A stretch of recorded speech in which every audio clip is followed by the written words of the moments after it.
ከእረፍቱ ሰዓት በከፊሉ ሰርቀው ቁርአንን ሲማሩ ልጆችን ጠብቀው አጥቢ የሆኑትም ሕፃን እያጠቡ የመስተንግዶውን ዕቃ እያጠቡ ለጾመኛ ስኬት ለቤታቸው ደስታ ከዚህ የበለጠ ምን አለ ውለታ?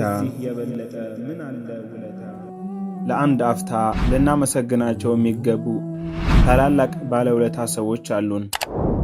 አላህ በታላቁ ቃሉ ሱረቱ ኒሳ አንቀጽ 19 ላይ እንዲህ ይላል፣ ወዓሺሩሁነ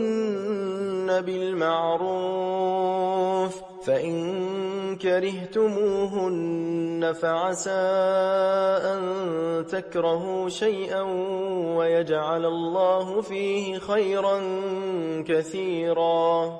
ዛሬ ይህንን የአላህ ትዕዛዝ ይዘን በረመዳን ሌሊትና ቀን ለቤታቸው ብርሃን የሆኑትን እናቶቻችንንና እህቶቻችንን በግጥም እናመሰግናለን። ቢስሚላሂ ራሕማን ራሒም። አላህን ላመስግን አልሐምዱሊላሂ፣ ስቶ ከማሳሳት ጠብቀኝ ኢላሂ። ረመዳን አድርሰህ ጹሙ ብለህናል፣ ተቀበለን ብለን ያው አሚን ብለናል። የጾም የሰላቱም የሰደቃው ምንዳ በጥሩ ጽፈኸው ይኑር አንተ ዘንዳ። የሰላሙን ሀገር ወራሾች አድርገን ከዚህ በመቀጠል ሴቶችን ላመስግን። የረመዳን ድምቀት የቤታቸው ፀሐይ፣ ረቂቅ ውለታቸው ለሁሉ የሚታይ የጾም መስተንግዶን ከባዱን ፈተና ታግለው ይሞላሉ ትልቅ ኃላፊነትና።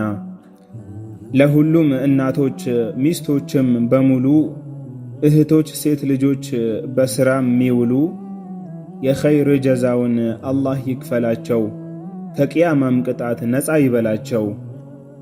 ጾመኛን ማስደሰት ዓላማ አድርገው ለባልና አባት እረፍትን ፈልገው ሌላው ሰው ተኝቶ ምግብ ሲያበስሉ በድካሙ ሰበብ እግሮች እስኪዝሉ እኩለ ሌሊቱን ከመኝታ ርቀው ሥራ እየሰሩ ቀኑን በጾም ደርቀው ከእረፍቱ ሰዓት በከፊሉ ሰርቀው ቁርአንን ሲማሩ ልጆችን ጠብቀው አጥቢ የሆኑትም ሕፃን እያጠቡ የመስተንግዶውን ዕቃ እያጠቡ ልጆች ሲያለቅሱ ሲያሳጡ ፋታ አንዱን እያሰሩ ሌላኛው ሲፈታ ምሽቱ ሲጠጋ ድካም ሲበረታ እጥፍ ይጨምራል የልብ ትርታ። ከዚህ የበለጠ የታለ ውለታ? እንዲህ የሚለፋ ለሁሉ አለኝታ ለጾመኛ ስኬት ለቤታቸው ደስታ ከዚህ የበለጠ ምን አለ ውለታ? አፋቸው ከዚክር እጃቸው ከሥራ ሁሉ ትርፋማ ነው የለውም ኪሳራ።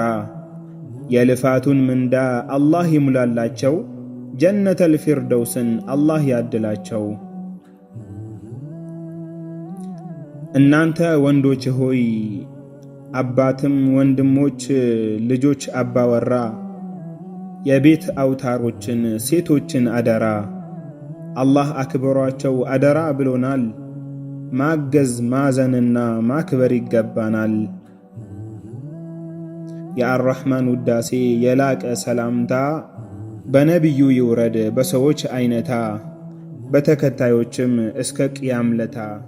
جزى الله عنا كل أم وزوجة وأخت وبنت منه خير مثوبة فهن اللواتي قمن في شهر صومنا